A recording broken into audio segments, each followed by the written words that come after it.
네, 저에게는 짠돌이 선임이 한 분이 있습니다. 이 선임은 본인 돈을 쓰는 걸 매우 싫어하시는 분입니다. 그런데 이 선임에게 놀라운 일이 생겼습니다. 저희가 이 온나 행사를 이제 매일 아침마다 준비하고 회의하고 기도를 하는데 갑자기 이 선임에게 성령의 영이 감동한 것입니다. 그러더니 이분이 이렇게 선포하셨습니다. 내가 온나 행사 때 1,500명이 넘으면은 내가 우리 교육자들 아웃백을 쏘겠습니다. 담대한 믿음의 선포를 듣고 저희 모두가 놀랐습니다.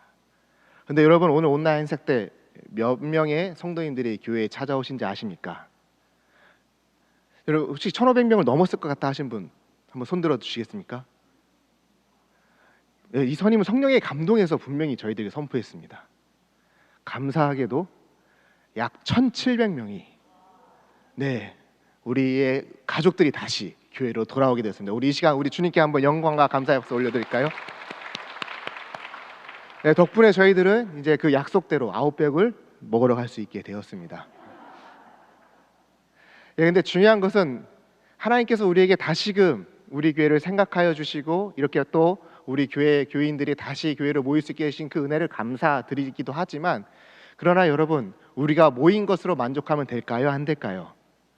그렇죠. 하나님께서 우리 교회를 다시 모이게 하신 이유는 그저 모이는 것으로 끝나는 것이 아니라 모였기 때문에 다시 성도로서 또 하나님 나라의 일꾼으로서 백성으로서 살아가야 될 사명이 우리에게 주어졌다는 것을 우리가 다시 볼 수 있는 이 시간이 되었으면 좋겠습니다.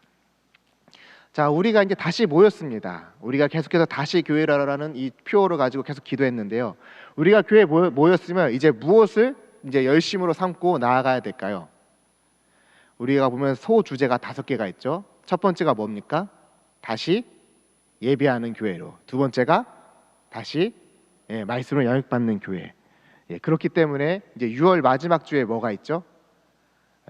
바이블 아카데미가 있습니다. 그래서 여러분들의 권면드리기는, 여러분 말씀으로 다시 양육되는, 또 말씀으로 다시 힘을 얻는 그런 귀한 주님의 백성들이 되길 주님의 이름으로 축복합니다. 자, 그리고 또 있죠. 또 3가지가 더 남아 있는데 또 뭐가 있죠? 다시 세상을 이롭게 하고 또 사귐으로 하나가 되고 또 제자 삼고 선교하는 교회로 우리가 나아가야 됩니다.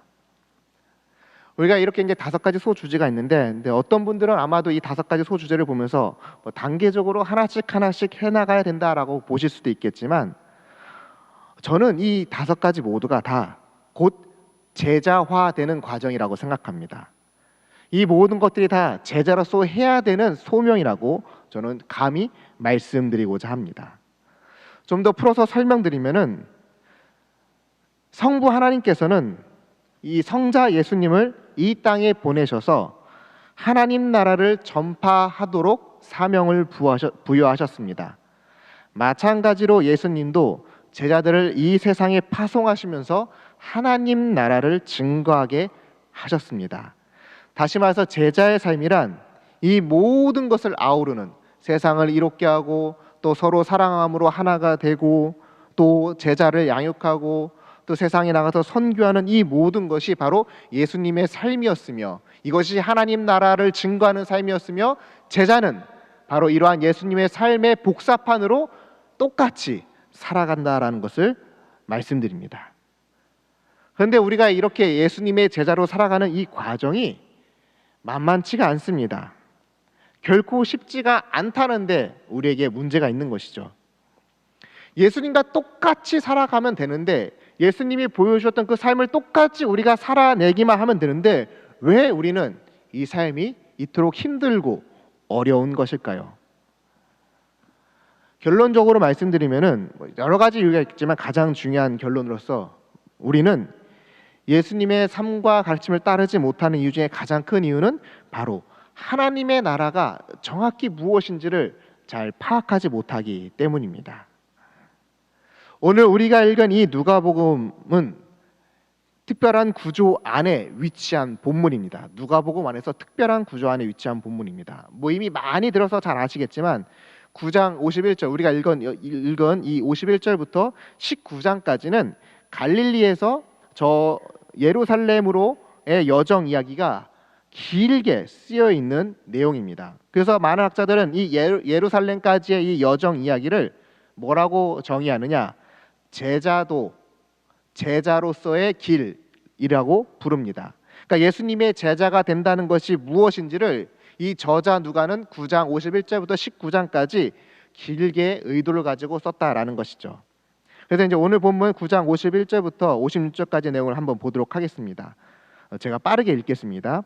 예수께서 승천하실 기약이 차감해 예루살렘에 향하여 올라가시려 굳게 결심하시고 사자들을 앞서 보내심에 그들이 가서 예수를 위하여 준비하려고 사마리아인의 한 마을에 들어갔더니 예수께서 예루살렘에 향하여 가시기 때문에 그들이 받아들이지 아니하는지라. 제자 야고보와 요한이 이를 보고 이르되 주여 우리가 불을 명하여 하늘로부터 내려 저들을 멸하라 하기를 원하시나이까. 예수께서 돌아보시며 꾸짖으시고 함께 다른 마을로 가시니라. 아멘. 자, 여기 51절을 보시면 이런 내용이 있습니다. 예수께서 승천하실 기약이 찼기 때문에 어디를 향하여 가신다라고 되어 있죠? 예루살렘을 향하여 올라가기로 굳게 결심했다라고 쓰여 있습니다. 여러분, 예루살렘을 향한다는 것은 다 잘 아시다시피 바로 십자가에 달려 우리의 죄를 대속하여 죽는 그 죽음을 향해 간다라는 것을 의미합니다. 그런데 이 저자 누가는 이 51절에서 죽으러 간다라는 표현을 쓰지 않고 무엇 때문에 예루살렘을 간다라고 되어 있죠? 승천하실 기약이 됐기 때문에 간다라고 표현하고 있습니다. 그러니까 누가는 이 예루살렘의 사건, 즉 우리의 죄를 대속하기 위해서 십자가에서 죽으시는 그 사건도 물론 중요하지만, 그러나 누가가 더 강조하고 싶었던 것은 죄와 사망을 이기시고 부활하심으로 만왕의 왕으로서 또 지극히 높으신 하나님의 영광으로 돌아가심을 지금 더 극명하게 보여주기 위해서 이 승천이라는 단어를 쓰고 있다는 것을 우리가 알 수 있습니다. 그럼에도 불구하고 누가는 예수님께서 이 땅에 보내신 사명을 감당하기 위해서 어디를 바라보고 있다라고 설명해 주고 있습니까? 굳게 결심하고 어디를 가고 있다라고 설명하고 있죠? 예루살렘을 간다라고 표현하고 있습니다. 찬란한 영광인 저 하늘을 바라보며 내게 주어질 그 놀라운 상급과 놀라운 그 영광의 그것을 바라보며 나아가는 것이 아니라 오히려 예루살렘으로 모든 시선을 고정하여 간다라고 표현하고 있습니다. 특별히 여기 51절에 있는 굳게 결심하다라는 이 표현은요, 모든 시선을 한 곳으로 고정한다는 뜻입니다. 뭐라고요? 모든 시선을 한 곳, 즉 예루살렘으로 고정하고 있는 것입니다. 내가 받을 그 상급, 나를 향한 저 영광의 하늘을 바라보며 예루살렘을 향해서 가는 것이 아니라 십자가만을 바라보며 가고 있다라는 것입니다. 여러분, 이것이 바로 보냄받은 자의 삶, 제자의 삶이라는 것을 잘 보여주고 있는 본문입니다. 제자는 다른 곳의 시선을 빼앗기고 자신의 영광만을 바라보며 살아가는 것이 아니라 세상을 구원할 그 십자가만을 바라보며 살아가는 것, 이것이 바로 제자라는 것입니다. 이처럼 주님은 예루살렘을 향해 모든 시선을 고정하여서 전진하기 시작합니다. 그런데 어떤 일이 벌어졌습니까? 사마리아 사람들이 예수님을 거절합니다. 가지 못하게 막고 있습니다. 이에 제자들 중 야고보와 요한이 어떻게 말을 합니까? 하늘로부터 불을 명하여서 저 사마리아인들을 다 멸하자고 이야기합니다. 왜냐하면 예수님을 욕보였기 때문인 것이죠. 감히 예수님을 욕보였으니 저 원수 같은 자들을 불을 내려서 다 쓸어버리자라고 말하고 있는 것입니다. 예수님을 거부했다는 이유만으로 너무나 놀라운 심판의 메시지를 전하고 있는 것이죠. 마치 사마리아 사람들이 완전히 지금 눈앞에서 사라져지기만을 바라는 강한 열망이 여기에 들어있는 것입니다. 이것은 굳이 예수님 때문이 아니더라도 많은 유대인들은 이 사마리아에 대해서 많은 악감정을 가지고 있었기 때문에 이런 과격한 표현이 나왔다고 볼 수 있습니다. 유대인들은 이 사마리아 사람들을 이방인들보다도 더 증오하고 미워했습니다. 그런데 마침 이 예수님의 핑계로 제자들은 저 원수 같은 사마리아 사람들을 완전히 멸하려고 주장했던 것이죠. 이것은 오늘 우리에게 무엇과 같은 것일까요?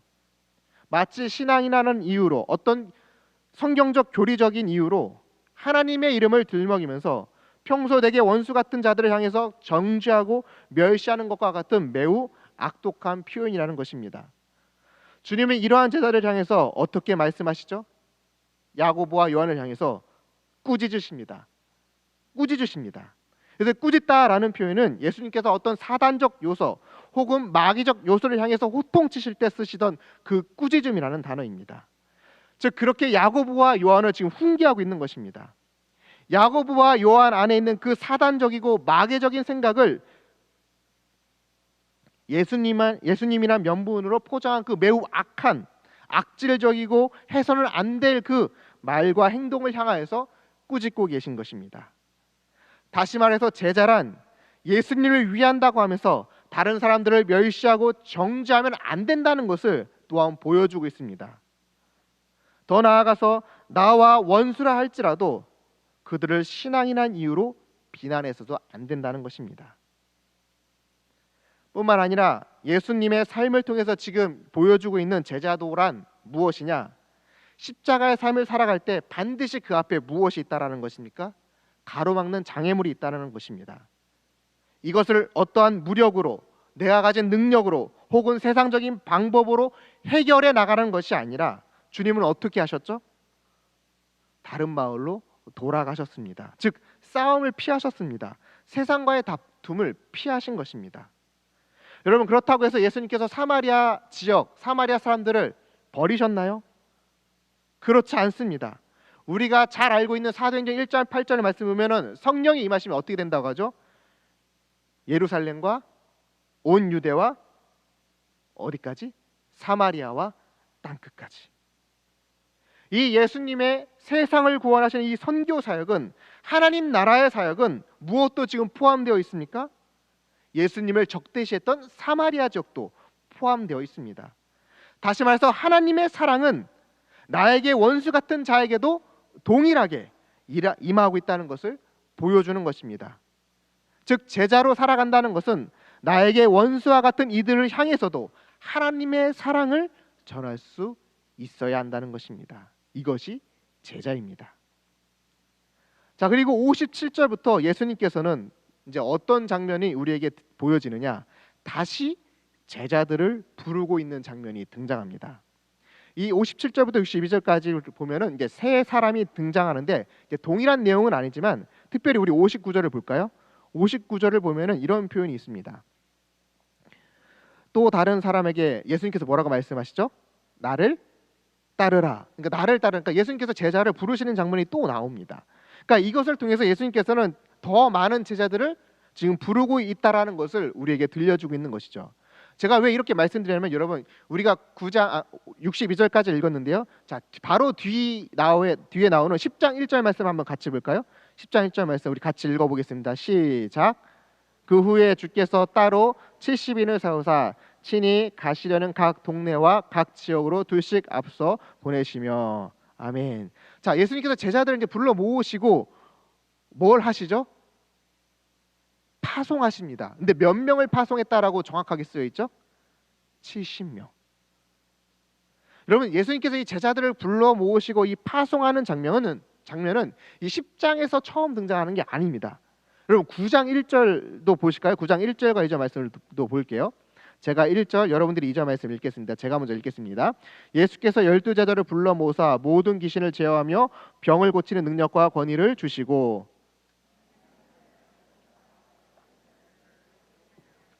아멘.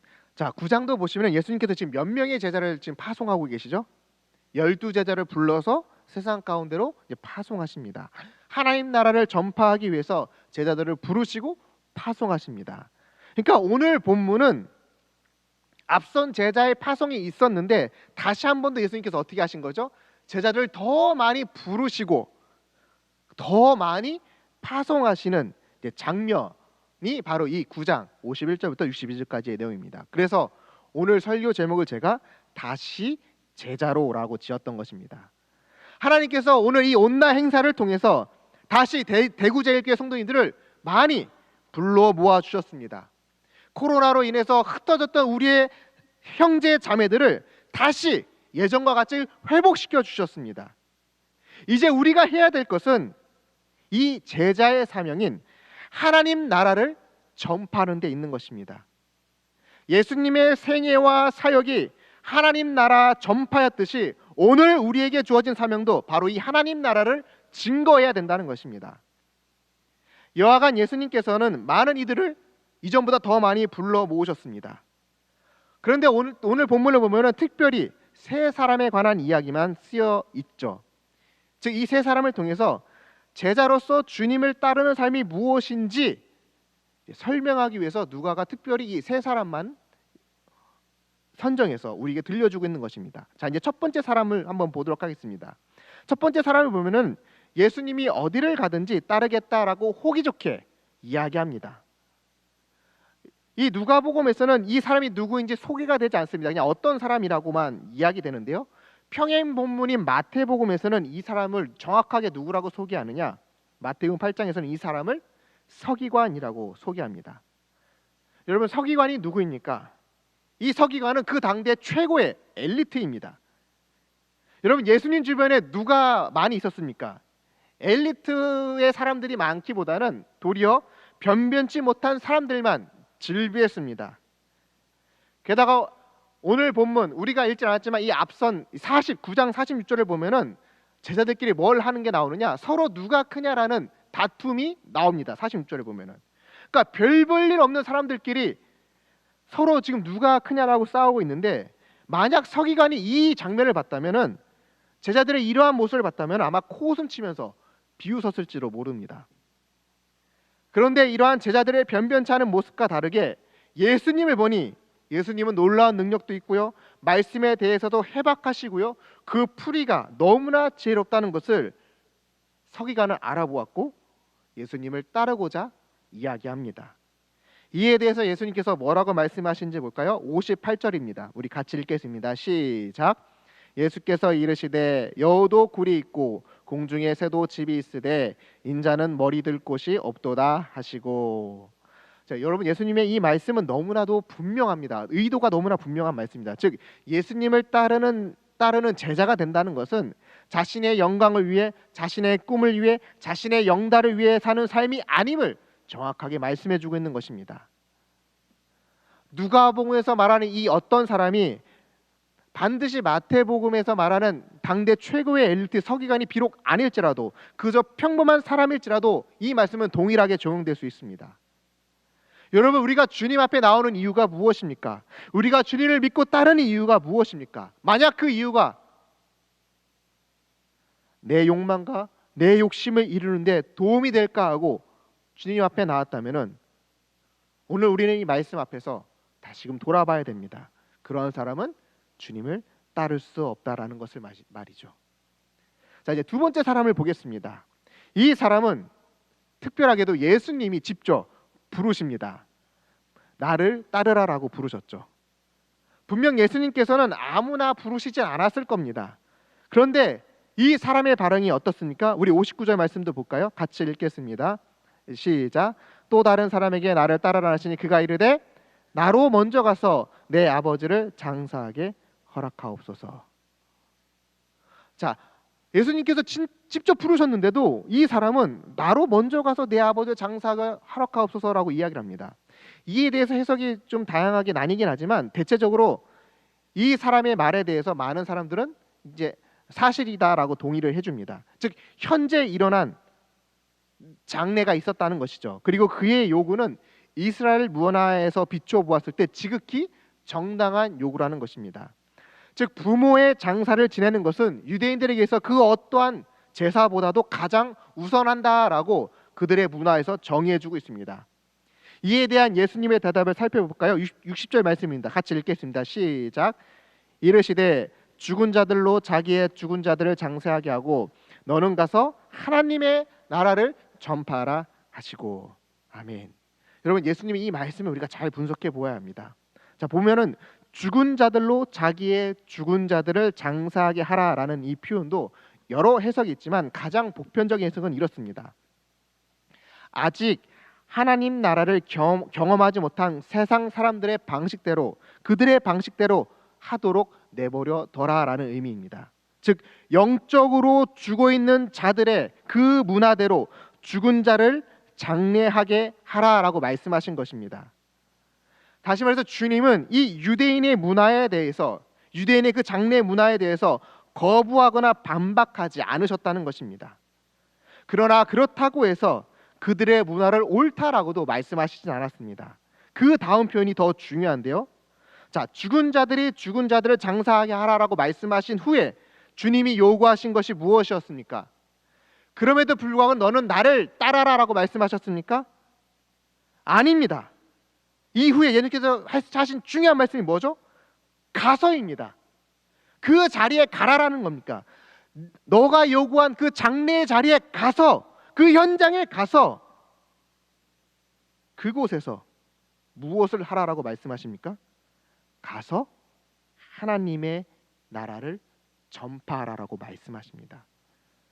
여러분, 이 말씀은 오늘 우리에게 매우 중요한 제자의 삶을 보여주고 있는 것입니다. 무슨 얘기냐? 첫째로 우리가 속한 문화에 대해 적대적인 태도로 혹은 전투적인 태도로 접근하지 말라는 것입니다. 아직 하나님 나라가 무엇인지 모르는 이들에게 야 너는 죄인이야 라고 말한다든지 예수천당 불신지옥 이런 식으로 접근하지 말라라는 것입니다. 오히려 세상 안에서 하나님의 나라가 무엇인지 삶으로 증거하라는 것입니다. 나의 말과 행동을 통해서 내가 속한 그 삶의 영역에서 하나님 나라를 알지 못하는 영적으로 죽어있는 그 문화 속에서 예수 그리스도의 생명력이 넘치는 문화로 변혁시키라는 말씀입니다. 세상 사람들은 하나님 나라가 무슨 뜻인지, 왜 하나님 나라가 중요한지 알지 못합니다. 혹은 하나님 나라에 대해서 오해하기도 합니다. 그렇기 때문에 이 하나님 나라가 아직 이루어지지 않은 이 세상은 죽은 것이나 다름없습니다. 하지만 앞서 말씀드렸듯 하나님은 이 세상을 어떻게 바라보고 있습니까? 하나님은 이 세상을 사랑하고 있습니다.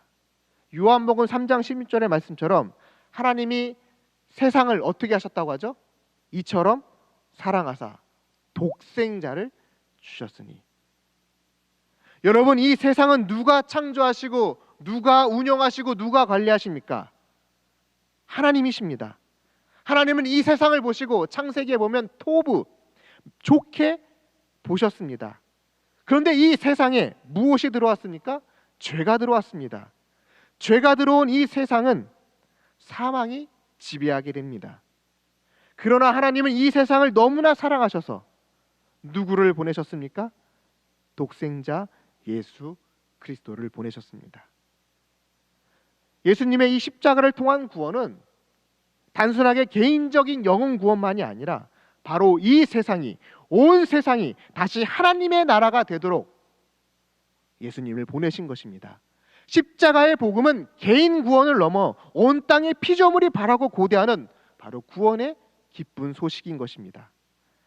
하나님의 나라를 전파하라는 이 예수님의 명령은 이처럼 우리의 악한 문화 혹 잘못된 문화 한가운데 하나님의 사랑으로 빛과 소금으로 하나님의 나라를 회복하라는 지상 명령인 것입니다. 세 번째 사람을 보겠습니다. 61절 말씀입니다. 같이 읽겠습니다. 시작.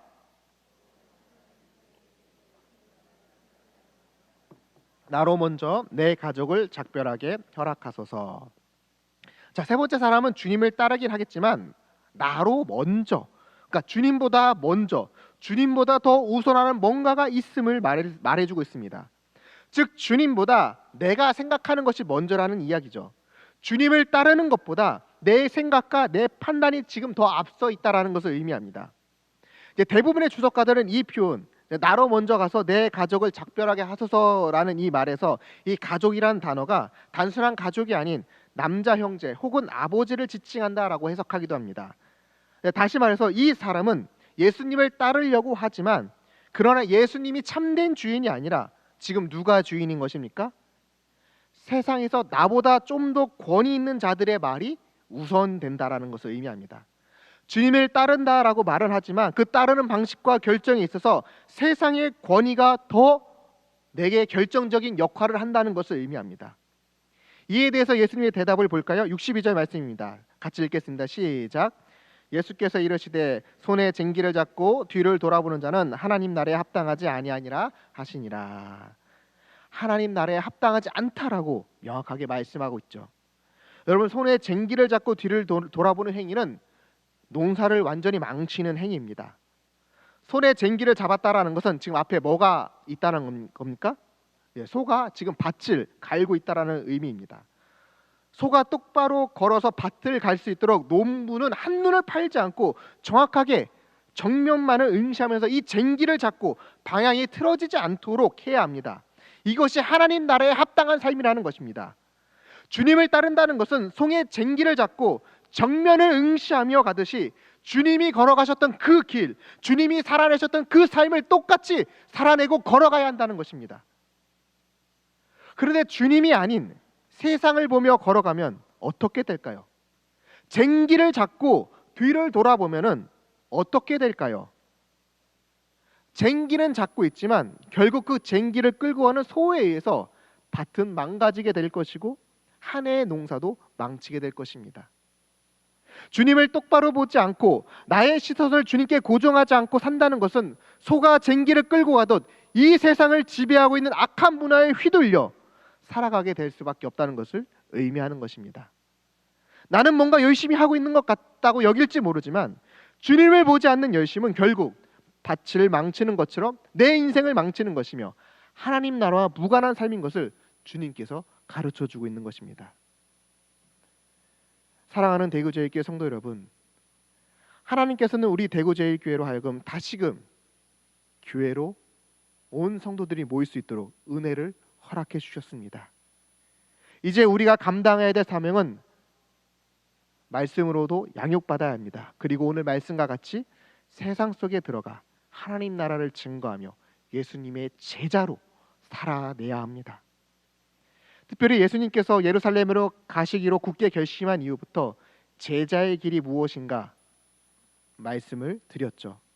제자로 산다는 것은 예수님처럼 자신의 영광만을 바라보며 나가는 것이 아니라 하나님께서 세상을 구원하기 위해 지라고 하신 그 십자가만을 바라보며 사는 것임을 의미합니다.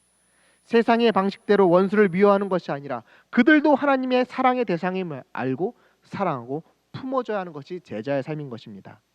더 나아가서 제자로 사는 것은 세상 속에서 하나님의 나라가 무엇인지를 보여줘야 함을 오늘 이 세 사람을 통해서 주님은 또한 말씀해 주고 있습니다. 예수님의 제자로 이 세상에서 산다는 것은 첫 번째, 예수님을 이용하여 내가 원하는 어떤 욕망과 소원을 이루는 것이 아니라 도리어 세상 속에서 예수님처럼 하나님 나라가 이루어질 때까지 순례자의 삶을 사는 것입니다. 두 번째, 내가 속한 삶의 자리에서 말과 행동으로 하나님의 나라를 증거하며 문화를 변혁시켜 나가는 것입니다. 세 번째, 예수님의 제자로 산다는 것은 세상 속에서 오직 예수님께만 시선을 고정하며 예수님이 걸어가셨던 그 길을 따라 살아내는 것입니다. 세상의 가치관에 끌려가는 삶이 아니라 하나님 나라의 가치관으로 흔들리지 않는 삶으로 하나님 나라를 이루어가는 것입니다. 이러한 제자의 삶을 통해서 우리 교회가 세상을 변혁시키고 하나님 나라를 확장해가는 저와 우리 모두가 되기를 주님의 이름으로 축복합니다. 기도하겠습니다. 하나님 아버지, 코로나로 인해서 흩어졌던 우리의 형제 자매들을 온나 행사를 통하여서 다시 모이게 하심을 감사드립니다. 주님, 그러나 우리가 모인 것으로 만족하는 것이 아니라 이제는 주님의 나라를 위해서 힘써 달려갈 수 있는 교회가 될 수 있도록 주님의 제자로 살아낼 수 있도록 성령 하나님, 우리의 마음과 삶을 붙들고 인도하여 주옵소서. 예수님의 이름으로 기도하옵나이다. 아멘.